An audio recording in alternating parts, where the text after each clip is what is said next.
Bonjour à tous, bienvenue dans Europe Hebdo, votre rendez-vous d'actualité européenne ici au Parlement européen à Bruxelles. Au programme de cette émission, l'Europe face à la menace terroriste. Près de 6 mois après les attentats de Paris et 1 mois après les attentats de Bruxelles, comment l'Union européenne peut-elle lutter contre ce fléau alors que le fichier PNR, Passenger Name Record, qui doit recenser les déplacements aériens, a enfin été voté par le Parlement lors de la dernière session plénière? Cet outil sera-t-il suffisant? Faut-il, comme certains le réclament déjà, un FBI européen? Mais d'abord, avant d'en débattre avec mes invités, retour sur les ratés des services de renseignement et de police dans le cadre de l'enquête. À tout de suite. «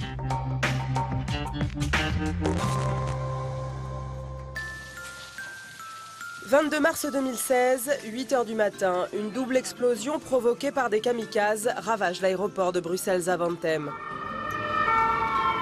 Moins d'une heure plus tard, c'est au tour de la station de métro de Malbec, à 300 mètres des institutions européennes.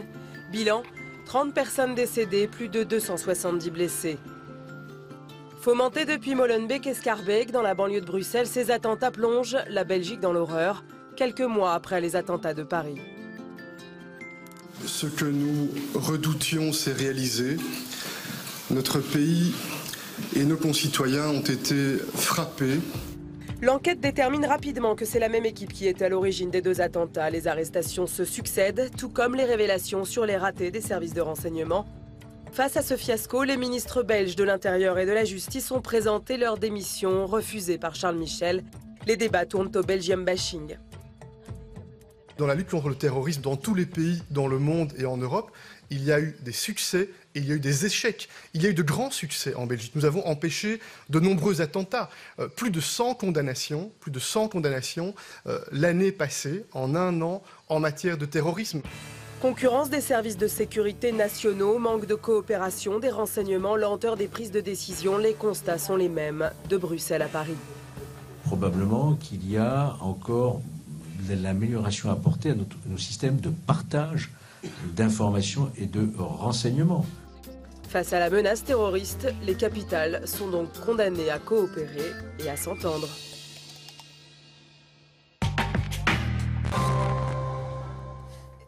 Et pour en parler, je reçois Gilles de Kerchove. Bonjour. Bonjour. Vous êtes le coordinateur à la lutte antiterroriste ici au sein de l'Union européenne. Bienvenue à vous. À côté de vous, Jean Arthuis, vous êtes député européen, membre du groupe libéral-démocrate et président de la commission des budgets. Bienvenue. Bonjour. Enfin, en face de vous, Philippe Lamberts, vous êtes coprésident du groupe des Verts ici dans ce Parlement. Messieurs, je voudrais d'abord revenir un petit peu sur cette enquête. Comment est-ce que vous expliquez à ce point ces ratés? Ça a quand même été pointé un nombre de fois assez important, que ce soit sur les attentats de Paris, puis à Bruxelles. Comment est-ce qu'on a pu, à ce point, ne pas communiquer entre nos services, Gilles de Kerchove? Moi, je trouve que c'est trop tôt pour tirer des conclusions. Il y aura des commissions d'enquête qui permettront de déterminer. Moi, je ne tire pas du tout nécessairement la conclusion qu'il y a eu des ratés dans l'échange de renseignements. Si vous regardez, par exemple, ce qui s'est passé à Paris avec Charlie Hebdo, est-ce que c'était un problème de données? Pas nécessairement. C'était peut-être une question d'analyse. Donc, c'est pour moi très important, dans les semaines à venir, de pouvoir tirer les bonnes conclusions. Cela étant dit, il est clair qu'on doit intensifier l'échange et intensifier l'analyse. Vous êtes d'accord, Philippe Lamberts? Là, j'ai beaucoup de respect pour Gilles de Kerchove, mais très franchement, quand Salah Abdeslam est arrêté au péage d'Ordin et que la police française lui dit circuler, il n'y a rien à voir, parce qu'elle n'a pas été informée par la police belge que c'est un suspect d'acte de terrorisme, je dis, il y a quand même un petit problème de communication d'information. Quand El Bakraoui revient en Europe, de Turquie, que les services turcs informent les services belges et les services néerlandais, attention, il y a un gars dangereux qui est en train de revenir. Le type dit non, je ne vais pas revenir en Belgique, c'est trop dangereux, je vais passer par les Pays-Bas. Ok, faites ça.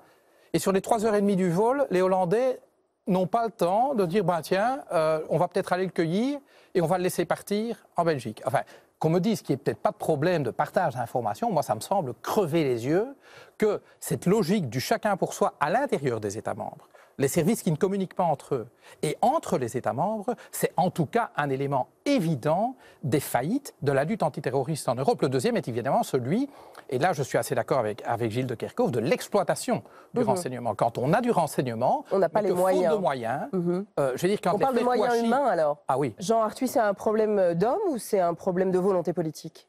C'est un problème de moyens. Oui. Le problème de moyens résulte d'un problème de volonté politique, incontestablement. Mais nous sommes dans un espace européen. Et le fractionnement de l'espace judiciaire, c'est le rêve de tous les délinquants, de tous les criminels, de tous les terroristes. Oui, parce qu'effectivement, pour eux, il n'y a pas 28 États, il y a un seul territoire. Et le fait de pouvoir franchir une frontière pour échapper à des poursuites, c'est l'idéal pour les délinquants. Et par ailleurs, l'absence d'échange d'informations au XXIe siècle, alors que les capacités numériques nous donnent des moyens sans précédent.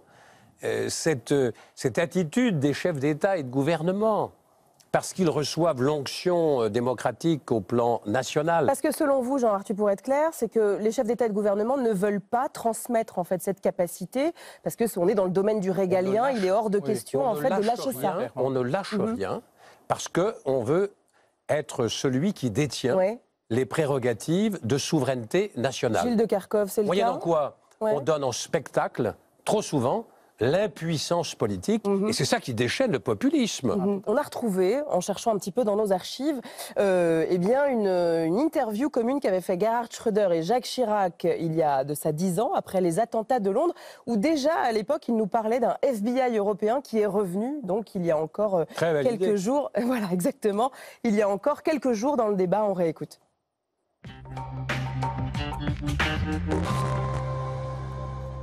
Nous allons renforcer le plan d'action européen contre le terrorisme, nous l'avons notamment évoqué ce matin. Nous allons mieux encore coordonner nos services de renseignement et de police, et aussi nos justices. Je suis d'accord avec le président Chirac. La lutte contre le terrorisme exige que nous mettions en commun toutes les énergies nécessaires. Alors, c'est quand même fou, c'était il y a 10 ans et on se retrouve aujourd'hui face à un serpent de mer qui n'a absolument pas changé. C'est beau comme l'antique. Exactement. Alors, qu'est-ce qu'on attend finalement que rien ne bouge. Je vous pose la question, qu'est-ce qui s'est passé depuis 2004, 2005 Enfin, on a eu Gilles de Kerchove l'a dit, quand bien même on décide déjà des mesures de partage d'informations, on ne les exécute pas. Et c'est vrai que, vous l'avez dit, on touche au domaine du régalien. Et donc, c'est extrêmement sensible, parce que c'est par excellence le domaine de la souveraineté. Voilà, ce sont les chefs de gouvernement et les ministres qui refusent. Maintenant, il y a évidemment un souci qui est souvent mis en avant. Oui, mais si on partage les informations qu'on a et qu'elles tombent dans de mauvaises mains, parce qu'en fait, on n'a pas vraiment une confiance absolument inébranlable dans la qualité de l'étanchéité des services de renseignement de tous les États membres, et je peux comprendre, alors on utilise souvent cet argument-là pour dire « Ah, alors on ne partage pas, vous comprenez ?» Mais là, je pense que peut arriver qu'au plan national, on ne partage pas l'information non plus. Oui, effectivement, il y a concurrence, et on l'a vu en France, il y a concurrence entre les services, gendarmes, police, etc. Ce que j'espère, en tout cas, c'est que les événements qui sont passés vont produire un sursaut, parce qu'il y a quand même temps. Oui. Alors, moi, je voudrais simplement dire, parce qu'on pose souvent la question, faut-il un FBI européen? Honnêtement, on peut le regretter, mais en l'état actuel des textes et des traités, l'Union n'a pas formellement de compétences en matière de renseignement. Non, mais rien ne l'empêche d'eux. Mais c'est pas parce que c'est pas écrit dans le traité de travailler dans le cadre. Oui, je comprends. Je pense que je suis assez volontariste, mais mais il n'y a pas de traité possible aujourd'hui. De faire en sorte que les outils européens soient alimentés. Et donc ça, c'est un premier exercice. Deuxième exercice, c'est d'encourager les services de renseignement, déjà entre eux, de travailler de manière plus structurée. Ils travaillent entre eux. Je crois qu'il ne faut pas laisser penser que les services de renseignement ne partagent pas. Je peux vous garantir qu'ils travaillent 24 heures sur 24. Il n'y a pas un chef de service de renseignement qui est responsable, ils le sont tous, qui n'est pas obsédé par l'idée d'éviter un attentat. Il faut être quand même sérieux, ce n'est pas des gens légers. Et ils travaillent beaucoup. La question n'est pas tellement celle-là, c'est plutôt de passer, moi j'appelle ça de manière un peu simple, de l'artisanat à l'industrie. Mais je dois dire aussi que le club des services de renseignement, j'étais avec eux il y a quelques jours, ils sont en train de se constituer une plateforme commune. Le défi sera ensuite de nouer un lien entre cette plateforme commune et Europol. Oui, et là, donc du coup, Jean Arthuis, il faut peut-être espérer que ça ne prenne pas encore 20 ans. Je salue l'engagement de M. de Kerchove, mais vous êtes au service du Conseil, c'est-à-dire...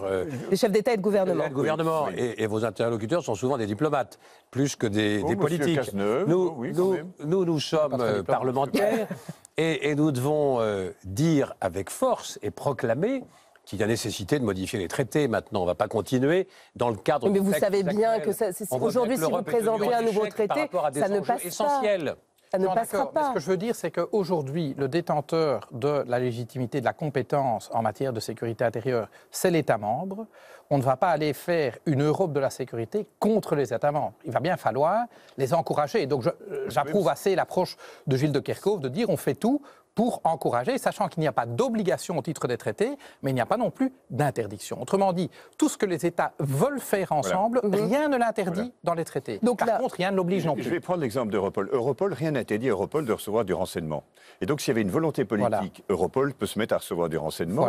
Et Donc pas besoin de qui est FBI très vrai, européen ce que pour vous le avez dit, coup alors. C'est qu'il n'y a pas d'obligation dans ce domaine-là d'Europe. Il y a une obligation d'Europe en matière de Schengen, parce qu'à partir du moment où vous levez les contrôles aux frontières intérieures, vous devez inévitablement avoir une politique harmonisée de visa et de plus en plus d'asile.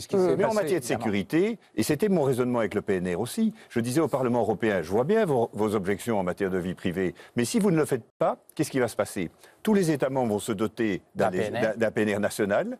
Alors pour être clair, le PNR, pour nos spectateurs, c'est donc un métafichier qui va recenser 19 informations, votre nom, votre prénom, le type de bagage, ça peut aller jusqu'à 34, qui est quand même la plus grosse base de données potentiellement sur le territoire européen. Donc effectivement, ça pose des questions. Non mais je voulais juste poursuivre mon raisonnement, c'est que si et le Parlement, qui est quand même une institution supranationale qui veut pousser à l'intégration, aurait eu comme paradoxe en refusant le PNR européen, qui n'est pas vraiment européen, on est d'accord, mais aurait eu comme paradoxe qu'on aurait eu 28 PNR nationaux, ça aurait été moins efficace, moins protecteur, parce qu'on sait bien que les niveaux de protection ont été différents, et moins européens, ce qui aurait été tout de même un paradoxe. Alors, justement, à ce propos, le PNR a donc été voté la semaine dernière après des mois d'atermoiement, voire des années. Est-ce que ça va changer quelque chose d'avoir ce fichier ? Est-ce que cela va véritablement empêcher de nouveaux attentats terroristes, Philippe Gomer ? On nous vend le PNR, et arrêtons de parler du PNR. Il s'agit bien de 28 PNR. Un standard européen peut-être, mais c'est toujours 28 PNR. Oui, mais arrêtons de dire le PNR. Ce sont 28 PNR entre lesquels l'échange d'informations n'est pas obligatoire. Première chose. 2, on nous vend l'outil comme un outil d'identification. D'accord ? Or, moi je regarde les faits, et les faits nous disent, eh bien, ça fait 10 ou 15 ans que des attentats se commettent par des gens qui sont identifiés. Pour l'immense majorité d'entre eux, ils sont identifiés. Ce ne sont pas des nouveaux venus. Le PNR, dans les cas qui nous occupent, aurait servi à rien du tout. Et donc moi je pose une question à Gilles de Kerchove, que je n'ai pas toujours entendu enthousiaste du PNR. Qu'est-ce qui nous empêcherait d'avoir un système de collecte ciblé ? Vous dites on a 5000 suspects. Donc qu'est-ce qui nous empêcherait d'avoir un système de collecte ciblé et sous mandat judiciaire de données PNR ? Avec ça, moi, j'ai aucun problème. Ce qu'on a maintenant, c'est une collecte généralisée et sans mandat. On sera peut-être pas en capacité de traiter. Et ça change rien. Peut-être, puisqu'on parlait des moyens humains. Comment est-ce qu'on traite autant de données, Jean-Arthur ? Je vais peut-être expliquer à quoi ça sert, mais je vous en prie. Moi, j'ai voté le PNR, mais c'est un couteau sans manche. En effet, c'est 28 PNR. Il y a le feu dans la maison, mais les États membres disposent de 2 ans pour mettre en application cette directive. Oui. L'échange d'informations n'est pas une obligation. Alors, néanmoins, il offre une possibilité de coopération entre certains États membres. Il aurait pu manquer que ça. Donc, j'espère que certains parmi eux vont s'en saisir, ceux qui ont confiance mutuellement en eux. Puisqu'on me dit que dans certains cas, on ne veut pas échanger automatiquement parce qu'il pourrait y avoir des fuites d'informations. Donc au moins, il y a quelques États sûrs, et j'espère que ces États-là vont pouvoir travailler rapidement ensemble, parce que si on laisse chacun développer son propre logiciel, y aura-t-il une parfaite compatibilité le jour ? Oui, effectivement. Je dis d'abord, la Commission va très vite venir avec une mesure d'application de la directive en définissant des standards communs. Donc je pense que techniquement, ce ne sera pas tellement le problème. Il faut bien comprendre à quoi sert le PNR. Le PNR, ce n'est pas la solution à tout. Je pense que si quelqu'un a dit ça, Non, mais je ne sais toujours pas de quoi c'est la solution, en fait. C'est pour pouvoir détecter les mouvements suspects de personnes qu'on n'aurait pas détectées à travers le travail du renseignement de terrain. C'est-à-dire qu'à Molenbeek ou dans les banlieues françaises... Mais est-ce qu'on a les moyens humains ? Mais les services de renseignement arrivent à détecter, à travers leur travail normal, des gens qui se dirigent vers la Syrie. Et demain, ça peut être un... Et donc, c'est aller à la pêche. Non, ils le font leur travail de terrain. Ah non, non. Je dirais, il y a plus ou moins 30% qu'on ne parvient pas à détecter. Et nous allons changer la législation pour contrôler systématiquement les Européens. Mais en fait, le PNR sert à quoi ? Sur la base de ce que nous dit le renseignement, sur le profil moyen du candidat... Donc c'est du profiling. C'est une sorte de profiling, mais absolument. Moi, je ne dis pas de gêne à le dire, mais vous savez qu'au Royaume-Uni, ça a pour effet de réduire le profiling et je dirais le contrôle ethnique. Pourquoi? Parce qu'on ne se base pas sur la couleur de la peau, on ne se base pas sur la religion, mais on se base sur des... Non, mais je dois l'expliquer. Si, et je prends... Ne considérez pas que c'est nécessairement les critères, mais si les services de renseignement vous disent, le candidat moyen qui part au djihad en Syrie, c'est quelqu'un qui voyage sans bagage, prend son billet le dernier jour et paye en cash. Par exemple, vous mettez ces 3 indicateurs qui sont franchement anodins. Hein, on est bien d'accord. Et vous les mettez dans votre algorithme. Et vous peignez des milliers de passagers. Et vous sortez simplement la liste de ceux qui ont plus ou moins ce profil-là.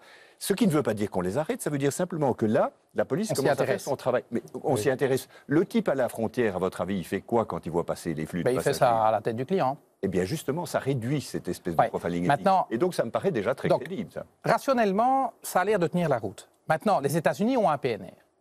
Or, je sais qu'au Congrès des États-Unis, on demande au département de l'Intérieur, tiens, au fait, enfin de la sécurité intérieure, tiens, le PNR, ça a déjà servi à quelque chose? Et jusque maintenant, la réponse est... Pas vraiment. S'ils avaient un exemple où, grâce à du profiling, ils aient pu empêcher un attentat, je suis sûr qu'ils seraient sortis à l'agiter avec un grand drapeau. Vous aurez le dernier mot, Jean Arthuis, sur le PNR. C'est un instrument. C'est un instrument. Ça n'est pas forcément la solution. C'est un début de réponse, mais c'est pas ça. Il va nouveau, la logique, c'est on collecte des informations sur tout le monde, on fait tourner dessus des algorithmes pour identifier les comportements déviants. Et contre le terrorisme, on se dit, bah oui, c'est bien normal. Le problème, c'est le genre d'outil. Quand Snowden est sorti avec la surveillance généralisée des télécommunications, d'Internet, etc., on s'est tous dit scandale, mais en fait, c'est exactement la même logique qui est à l'heure. Les grandes oreilles françaises, on les connaît. Hein. Donc, monsieur, on ne prétend pas régler tous les problèmes, c'est un instrument supplémentaire. On peut créer avec ça un précédent. Il nous permet en tout cas de poser très clairement le principe d'un FBI européen. Il y a 10 ans, M. Schröder et M. Chirac en étaient les promoteurs. Il ne s'est rien passé depuis.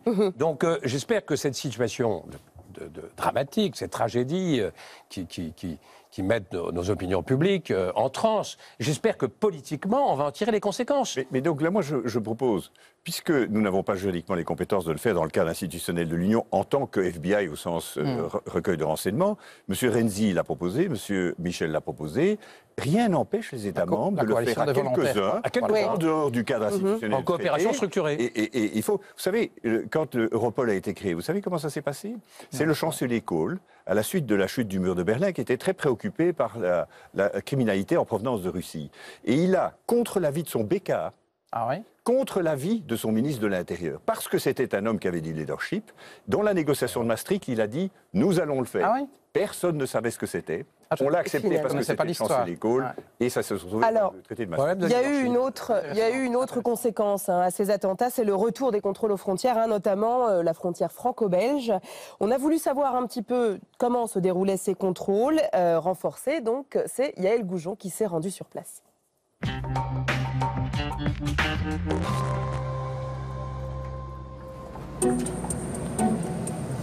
De mémoire de chauffeur routier, on n'avait pas vu ça depuis 20 ans. Ici, c'est souvent 20 à 30 minutes qu'on perd à cause des embouteillages dus au rétrécissement des voies pour passer la frontière sous l'œil des douaniers français. Depuis le rétablissement des contrôles à la frontière franco-belge, le trafic routier est ralenti. Des kilomètres de bouchons et au bout, une fouille aléatoire des cargaisons. Une entorse à la libre circulation des marchandises. Les accords de Schengen ont été signés il y a maintenant 20 ans. Cette PME de transport belge a vu son chiffre d'affaires s'infléchir de 5%. L'impact pour nous, disons, c'est, si vous voyez qu'un chauffeur pour rouler entre 9 et 10 heures de travail, qui perd à peu près une demi-heure par jour, ça fait à peu près 5%, disons. 5% de perte de chiffre d'affaires, ce restaurant routier, lui, perd beaucoup plus. Ici, les clients ont déserté, restent les voisins et les habitués. Les routiers sont, eux, trop occupés à passer la douane. Le midi, il y avait beaucoup de monde, mais maintenant, c'est... Avec les bouchons, il n'a plus le temps de s'arrêter avec les contrôles routiers, les heures de route et les heures de repos. C'est pour ça que c'est très calme maintenant. Rétablissement de la frontière dans la foulée des attentats de novembre, à Paris, les contrôles se sont accentués au fil des semaines. Crise migratoire Bruxelles, les dispositifs se sont resserrés le long des 620 km de frontières. Nous sommes à Warneton, de l'autre côté du pont, la Belgique. Si les forces de l'ordre ne peuvent pas tout contrôler et qu'il n'a jamais été question de fermer les frontières, carte grise, assurance et permis de conduire. Les contrôles sont plutôt tatillons. Vous pouvez ouvrir votre coffre, s'il vous plaît? Et on va vous passer au fichier du coup pour le permis de conduire, comme vous n'avez pas. En 5 mois, près de 6 millions de personnes ont dû montrer patte blanche à l'entrée en France et 10 000 se sont vues interdites de territoire. Certaines personnes étaient signalées par les fiches S. Nous faisons en sorte aussi d'avoir des contrôles avec un nombre suffisant de gendarmes, des gendarmes qui sont armés d'armes de pistolets mitrailleurs, pour être en mesure de faire face à la menace qui est aujourd'hui à un niveau très élevé. Si du côté français on affiche une volonté de faire, du côté belge on est moins optimiste. Vous faites toute la frontière franco-belge, il faut bien se rendre compte que c'est pas possible. À longue échéance, c'est pas possible. À court terme, oui. À longue échéance, c'est pas faisable. En tout, il existe 1500 points de passage entre les deux pays. Alors, quand on leur pose la question, les habitants sont plutôt sceptiques sur l'intérêt du dispositif. Donc ils vont sur les grosses frontières, oui, c'est sûr que c'est rassurant, mais je pense que quelqu'un qui veut passer la frontière, il peut, sans problème. Je pense. Il y a trop de... Comment dire, la frontière est trop large, donc on ne sait pas mettre des gendarmes partout, je pense pas. Donc au final, celui qui prépare bien son plan pour passer la frontière pour les attentats, je pense, il peut passer, quoi. Honnêtement, c'est ce que je pense. Routes, autoroutes, villages et même canaux, la gendarmerie multiplie les modes opératoires. Ce que l'on recherche, c'est tout type de trafic, donc que ce soit la lutte antiterroriste comme le trafic de stupéfiants, et notamment pour le transport de personnes ou de marchandises. Le trafic fluvial, c'est un des vecteurs. Allez, bonjour monsieur, je peux connaître votre provenance, votre destination, votre chargement et le nombre de personnel d'équipage, s'il vous plaît. Pas de problème. Mais avec 60 contrôles par mois, les canaux restent un point de passage discret. S'il n'y a pas de contrôle, on passe comme une boîte à lettres, parce que ça n'a pas changé. Pour les bateaux, ça n'a pas changé.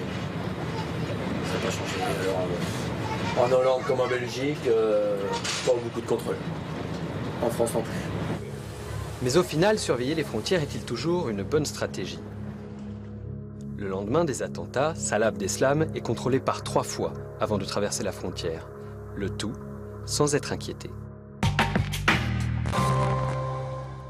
Alors Philippe Lambert, je vous voyais acquiescer pendant ce reportage. Diriez-vous que la frontière franco-belge est une véritable passoire, un gruyère finalement, qu'on est dans de la communication? Absolument. Je me rappelle, juste après les attentats de novembre à Paris, nous avions session à Strasbourg. Et la France avait décidé de fermer ses frontières. Et en effet, il y avait un barrage filtrant à la frontière luxembourgeoise. Et donc, pour le retour, je me suis dit, je ne vais pas passer par là. Je vais passer par Longwy.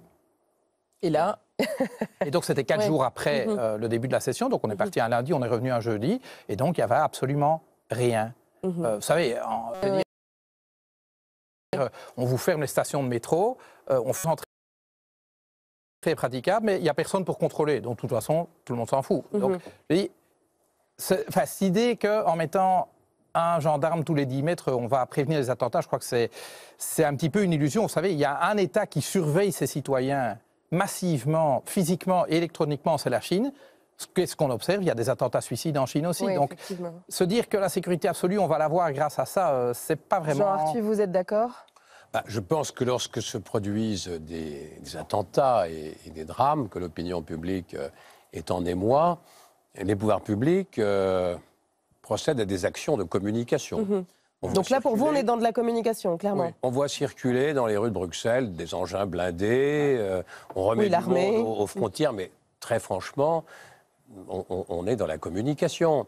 Le vrai sujet, c'est que quand on a créé l'espace Schengen, les États membres ont tiré les bénéfices de l'opération, c'est-à-dire qu'ils ont supprimé des postes douaniers.